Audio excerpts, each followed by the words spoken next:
Lecture में समझेंगे विशेषण और प्रविशेषण क्या होता है। तो सबसे पहले हम इसकी परिभाषा देखते हैं। जो शब्द किसी संज्ञा या सर्वनाम की विशेषता बताते हैं उन्हें विशेषण कहते हैं। यानी संक्षेप में बोलूं तो वो शब्द जो किसी संज्ञा और सर्वनाम की विशेषता बताते हैं उन्हें प्रविशेषण कहते हैं। इसके अंतर्गत क्या आता है, इसके और विस्तार से समझते हैं। सरल भाषा में कहें तो जब शब्द हमें यह बताएं कि कोई व्यक्ति, वस्तु, स्थान कैसा है या कितना है, वही क्या है, विशेषण है। यह संज्ञा के क्या क्या रूप के बारे में बताते हैं, संज्ञा के रंग के बारे में, गुण के बारे में, दोष के बारे में, संज्ञा के आकार के बारे में और संख्या के बारे में और नाप तौल के बारे में जानकारी देते हैं। तो ये विशेषण हमें इतनी चीजों के बारे में जानकारी देते हैं। और एक विशेषण के 4 भेद होते हैं। विशेषण के कितने भेद होते हैं? विशेषण के भेद 4 होते हैं। अब हम इसको एक ट्रिक से समझेंगे। जैसे विशेषण याद करने की जबरदस्त ट्रिक जीएसपीएस। क्या ट्रिक है? जीएसपीएस यानी गुणवाचक विशेषण, और एस से संख्यावाचक विशेषण, पी से परिणामवाचक विशेषण और एस से सर्वनामिक विशेषण। अब इनके बारे में हम एक एक करके समझते हैं। ठीक है। गुणवाचक विशेषण जो शब्द संज्ञा के गुण, दोष, रंग, आकार या दशा के बारे में बोध कराते हैं उन्हें हम गुणवाचक विशेषण कहलाते हैं। जैसे राम बुद्धिमान लड़का है, तो राम क्या है? बुद्धिमान लड़का है, तो बुद्धिमान ही क्या हो गया?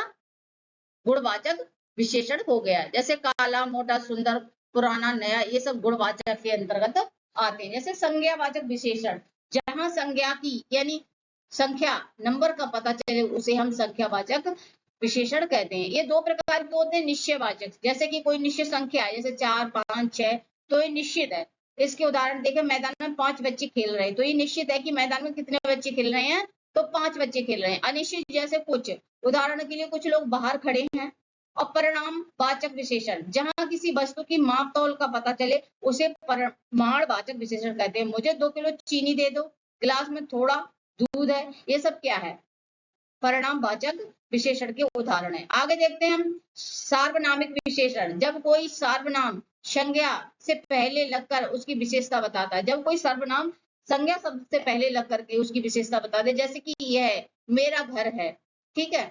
अब यह क्या एक सर्वनाम है, और वह लड़का बहुत तेज भागता है, तो वह लड़का बहुत तेज, यहाँ पे घर की ओर संकेत करता है, तो घर की एक ओर संकेत कर रहा है। ये लड़का बहुत तेज, वह लड़का, तो ये लड़का की विशेषता बता रहा है, वह लड़का। ठीक है। विशेष, जिसकी विशेषता बताई जाए उसे विशेष कहते हैं। जैसे नीला आकाश में नीला विशेषण है और आकाश कैसा है? विशेष। यानी विशेष और विशेषण में बहुत ही हम लोग कभी कभी समझ ही नहीं पाते कौन सा विशेष है कौन सा विशेषण है। तो देखो नीला आकाश, तो यहाँ पे जो नीला है वो विशेषण है, और आकाश की विशेष, जिसकी विशेषता बताई जाए उसे विशेष कहते हैं। प्रविशेषण किससे कहते हैं? जो शब्द विशेषण की विशेषता बताए उसे प्रविशेषण कहते हैं। वह बहुत सुंदर है, तो सुंदर की विशेषता किसने बताई? बहुत ने, तो ये क्या होगा? प्रविशेषण। यहाँ सुंदर विशेषण है और बहुत प्रविशेषण है। I hope